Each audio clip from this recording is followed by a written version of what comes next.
এই জাদুবিদ্যা সত্য। এবং এখনকার অনেক ভণ্ড যে কবিরাজগুলো বের হয়েছে, এরা জিনকে তাবে করে নিয়ে এই জিনদের মধ্য দিয়ে মানুষের মধ্যে জাদু ছড়িয়ে দিয়েছে, এবং এর ফলশ্রুতিতে বহু পরিবার ধ্বংস হয়ে যাচ্ছে। এই জাদুবিদ্যা সত্য। আরও একটা জিনিস সত্য, নবী সাল্লাল্লাহু আলাইহি ওয়াসাল্লাম বলেছেন ইন্না আইনাল হক, চোখের নজর সত্য। নবী করিম সাল্লাল্লাহু আলাইহি ওয়াসাল্লাম বলেছেন চোখের বদনজর সত্য। এই যে আমরা বলি ফেসবুকে এত বেশি ছবি দিয়েন না ভাই, ছবি তুলেন না, ছবি তুলেন না, বারবার যে বলি নিষেধ করি, কারণ কি জানেন? একটাই কারণ, বিকজ চোখ লাগাটা সত্য। মানুষের চোখ লাগে, এই কথা শুনলে অনেক মজুমদাররা হাসবে না? কথা বুঝতে পারেন নাই?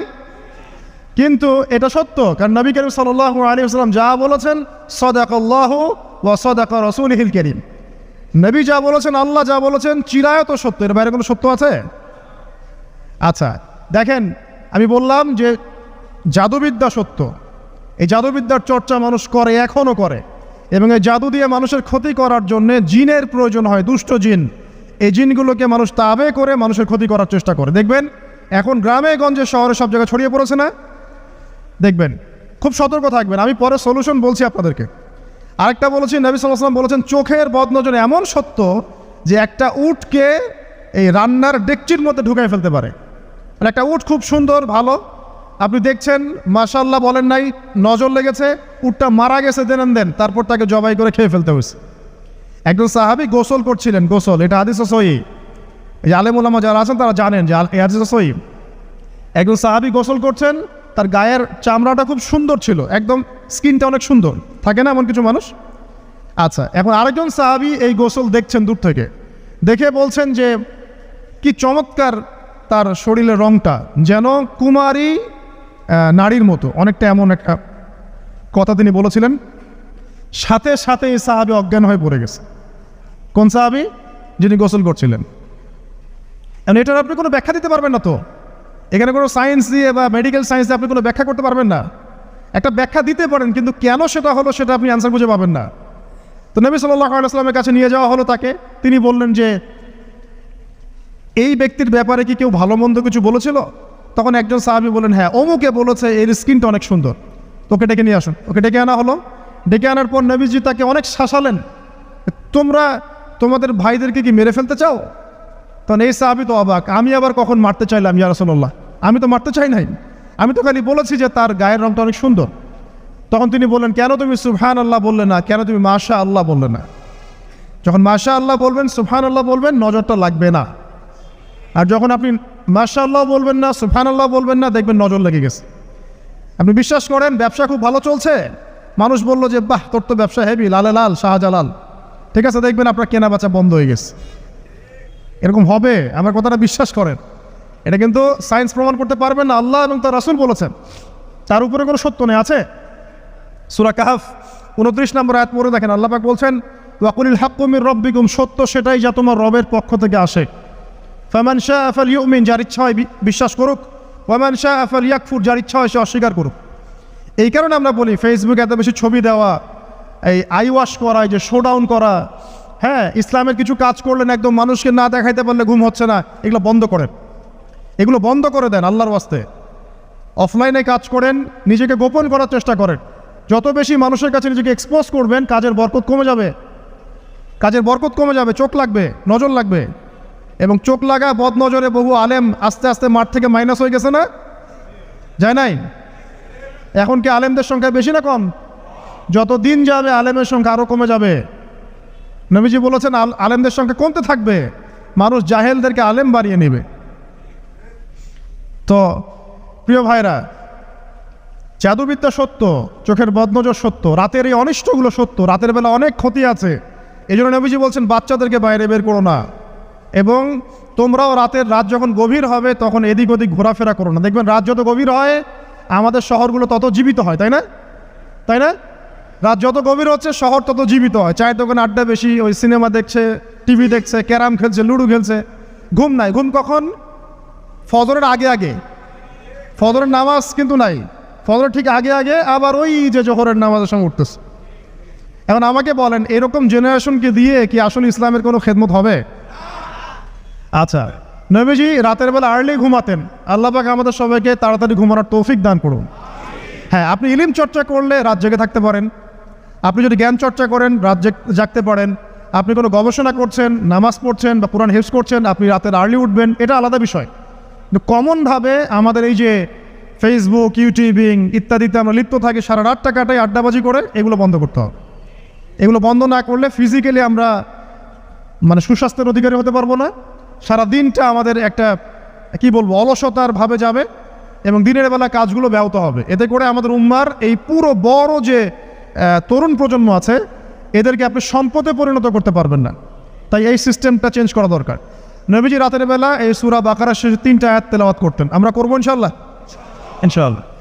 আরেকটা আমল বলে দেই, নবী করিম সাল্লাল্লাহু আলাইহি ওয়াসাল্লাম রাতের বেলা সূরা মুলক তেলাওয়াত করতেন। কোন সূরা এটা? কোন সূরা? তাবারাকাল্লাযী বিয়াদিহিল মুলক। কয়টা আয়াত আছে?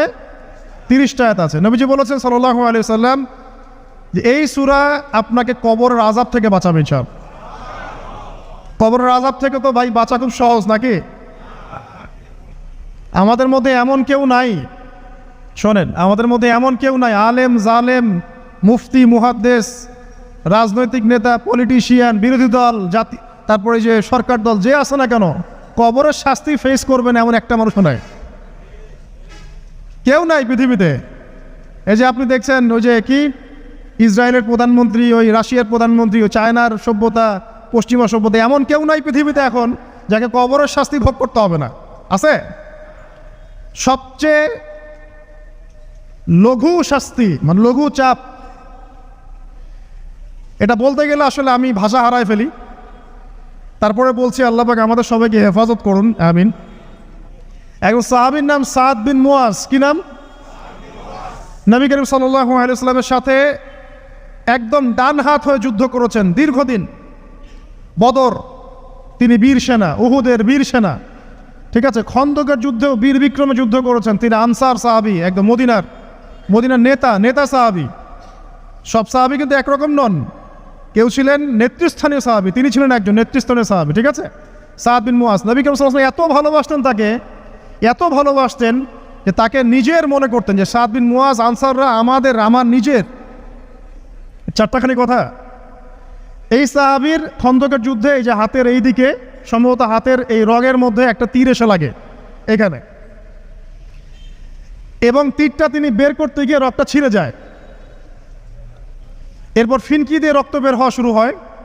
চিকিৎসা করে করে রক্ত বন্ধ করা যায় নাই, এবং এই রক্তের প্রবাহিত রক্তেই আল্লাহর ইচ্ছায় তিনি শাহাদাত বরণ করেন, তিনি ইন্তেকাল করেন। নবী করিম সাল্লাল্লাহু আলাইহি ওয়াসাল্লাম প্রচণ্ড ব্যথিত হন, মানে মনটা তার খুব নরম হয়ে যায় সাদ বিন মুয়াজ রাদিয়াল্লাহু আনহুর জন্য। তো এই সাহাবীর যখন জানাজার নামাজ পড়ানো হচ্ছে, নবীজি বলছেন 70,000 ফেরেশতা তার নামাজে অংশ নিয়েছে।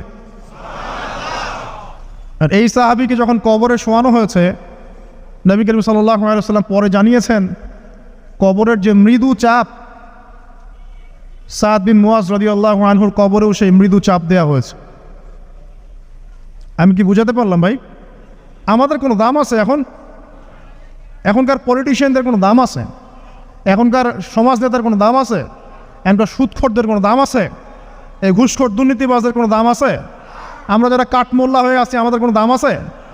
সাদ বিন মুয়াজ রাদিয়াল্লাহু আনহু যদি কবরের শাস্তি তাকে না ছাড়ে, প্রশ্নোত্তর পর্ব তাকে না ছাড়ে, আমরা পার পাবো? নবী করিম সাল্লাল্লাহু আলাইহি ওয়াসাল্লাম বলছেন সূরা মুলক তেলাওয়াত করো রাতের বেলা, ইনশাআল্লাহ সূরা মুলকের তেলাওয়াত কবরের আযাব থেকে তোমাকে বাঁচান। আর আমাদের তো ভাই কবরে সবাই সাথে যাবে না, গার্লফ্রেন্ড যাবে না, বাপ মা ভাই বোন সবাই যাবে না। একজন ব্যক্তি সুদ খাচ্ছে, জিজ্ঞাসা করে দেখেন কেন খায়, বলবে তার সন্তানের জন্য খায়, তার বউয়ের জন্য খায়, তার মা বাবাকে দেখতে হবে তাই খায়, তাই না? একজন ব্যক্তি ঘুষ খায়, বলবে আমার পরিবারের জন্য খাই। একজন দুর্নীতি করছে, পুকুর চুরি করছে, বলবে দুর্নীতি করছে আমার পরিবারের জন্য খাই, পরিবার ভালো থাকবে। সবার একই এক্সকিউজ যে পরিবার যেন ভালো থাকে, আমার সন্তানরা যেন ভালো থাকে, আগামী প্রজন্মের জন্য কিছু রেখে যেতে পারি, তাই না?